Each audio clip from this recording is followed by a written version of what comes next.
कहानी की शुरुआत एक तेज गाड़ी से होती है। इस गाड़ी को मिलर चला रहा था और उसके साथ ही उसकी बीवी नीना बैठी थी। गाड़ी के पीछे मिलर का छोटा भाई लेमन और उसकी लवर सिल्वा बैठी थी। इन दोनों के बीच मिलर और नीना का बेटा लुई भी बैठा था। यह सभी लोग जंगल की तरफ जा रहे थे, जहाँ इनका तीसरा भाई रहता था। कुछ देर बाद शहर को काफी पीछे छोड़कर यह एक घर तक पहुँच जाते हैं। यह घर हेनरी का था, जो मिलर और लेमन का बड़ा भाई था। मिलर उसे बताता है कि गाड़ी में हमारे पिता की अस्थियां हैं और हम नदी किनारे जा रहे हैं। दरअसल पिछले हफ्ते ही इनके पिता की मौत हुई थी। इनके पिता की इच्छा थी कि उसकी अस्थियां उसके पुराने घर में रखी जाए। यहाँ अस्थियों का मतलब है मरने वाले की मनपसंद चीजें। कुछ ही देर बाद तीनों भाई दो अलग अलग गाड़ियाँ लेकर नदी की तरफ जाने लगे। एक लंबा सफर करने के बाद वो एक घर तक पहुँच जाते हैं। यह घर तीनों भाइयों के पिता का था और इनके पिता का बचपन इसी घर में बीता था। घर की खूबसूरती देखकर सभी हैरान हो गए। घर में अस्थियां और अपना सामान रखकर सभी घर के आसपास टहलने लगते हैं।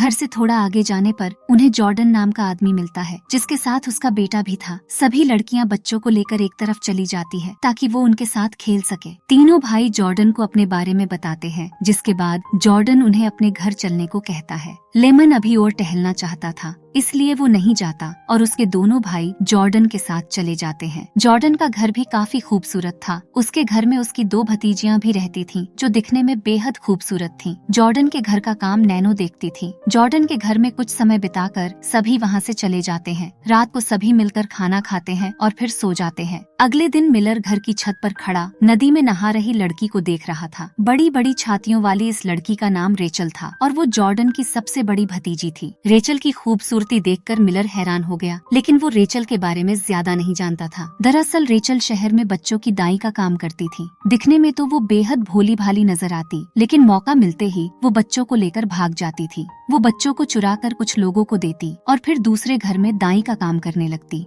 रेचल की खूबसूरती देखकर मिलर उसके पास आ गया। रेचल की गुफा में भी आग लगी हुई थी, जिसके बाद दोनों एक खाली स्टोर में जाकर शुरू हो जाते हैं। गर्मी निकालने के बाद मिलर उससे पूछता है कि तुम जंगल में कब से रह रही हो। रेचल उसे बताती है कि मैं इसी जगह पली बड़ी हूँ और कभी कभी काम करने शहर चली जाती हूँ। उधर लुई भी घर से निकलकर अकेला ही टहलने लगा था, लेकिन जल्दी ही कोई उसे अगवा कर लेता है। थोड़ी ही देर बाद मिलर लुई को खोजने लगा, क्योंकि उसे लुई कहीं भी नजर नहीं आ रहा था। काफी खोजने के बाद भी जब उसे लुई नहीं मिलता, तो वो अपने दोनों भाइयों के साथ लुई को खोजने का फैसला करता है। नीना और सिल्वा सुबह ही जंगल में घूमने चली गई थी और मिलर उनके आने से पहले लुई को खोजना चाहता था। लुई को खोजते खोजते तीनों भाई एक पुरानी फैक्ट्री में पहुंच गए। यह फैक्ट्री कई सालों से बंद पड़ी थी। मिलर गलती से एक मशीन चला देता है और उसकी तेज आवाज सुनकर हेनरी ने अपने कानों पर हाथ रख लिए। हेनरी को तेज आवाजों से डर लगता था और इसी बीच उसे पास वाले टेबल के नीचे कुछ नजर आता है। मशीन बंद होने के बाद वो जल्दी जल्दी टेबल हटाता है। टेबल के नीचे एक गुप्त तहखाना था और हेनरी की नजर इसी पर पड़ी थी। अब सबसे पहले हेनरी तहखाने में जाता है। नीचे उसे दीवारों पर कुछ लिखा हुआ नजर आता है और वो उन्हें पढ़ने लगा।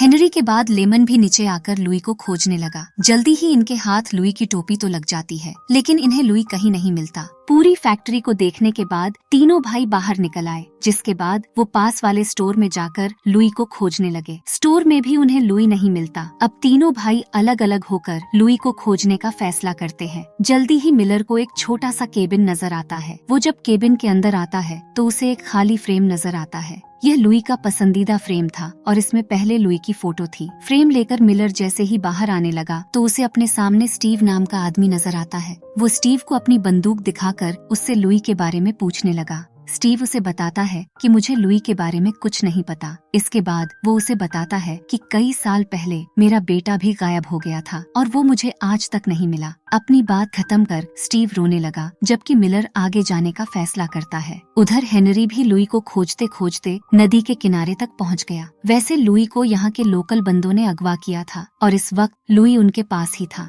उन्हें पता चल गया था कि लुई का परिवार उसे खोज रहा है, जिसके बाद यह लोग उन्हें रोकने का फैसला करते हैं। दूसरी तरफ हेनरी अभी भी नदी के पास लुई को खोज रहा था और इसी बीच उसके पास दो पुलिस वाले आते हैं। वो हेनरी को बताते हैं कि हमें एक बच्चा मिला है। हेनरी उनसे पूछता है कि वो बच्चा कहाँ है। पुलिस वाले उसे बताने ही लगते हैं कि तभी एक लोकल लड़का पीछे से वार कर हेनरी को बेहोश कर देता है। उधर मिलर लुई को खोजते खोजते जॉर्डन के घर तक आ गया, लेकिन रेचल अपनी खास बंदूक से उसे भी बेहोश कर देती है। कुछ देर बाद रात हो गई। लेमन जब घर लौटता है तो मिलर की बीवी नीना उसे मार देती है। लेमन की मौत देखकर उसकी लवर सिल्वा दुखी हो गई, लेकिन रेचल और नीना उसे समझाती है कि लेमन का मरना जरूरी था। अब कहानी अगले दिन से शुरू होती है। मिलर को एक जगह पर बांधा हुआ था और उसके सामने इस जगह का सरदार बैठा था। मिलर उससे पूछता है कि लुई कहाँ है। अब सरदार कहता है, हम हर साल अपने देवता को खुश करने के लिए उसके पास एक बच्चा भेजते हैं ताकि वो हमारे देवता की सेवा कर सके। अगर हमने हमारे देवता को खुश नहीं किया तो वो गुस्सा कर जाएगा और यह पूरी जगह नदी के पानी से भर जाएगी। जी हाँ दोस्तों, यहाँ के रहने वाले सभी लोग सिरफिरे थे जो अपने देवता को खुश करने के लिए कुछ भी कर सकते थे। रेचल भी यहाँ की रहने वाली थी, इसीलिए तो वो बच्चे चुराकर यहाँ भेजती थी। थोड़ी ही देर बाद सरदार एक रिवाज करने लगा। लुई को एक पुराने पेड़ से बंधा हुआ था और उसके सामने ही उसका पूरा परिवार लेटा हुआ था। लेमन की लवर सिल्वा, मिलर की बीवी नीना भी नीचे पड़ी थी। सरदार और उसके आदमी लुई को सांप से कटवाने वाले थे ताकि वो उनके देवता के पास जाकर उसकी सेवा कर सके। रेचल भी इस रिवाज में शामिल थी। वो आगे बढ़कर नीना और सिल्वा को नारे लगाने के लिए कहती है कि हे हमारे देवता, हमने तुम्हारे लिए लेमन को मार दिया और अब लुई को भी अपनी शरण में लो।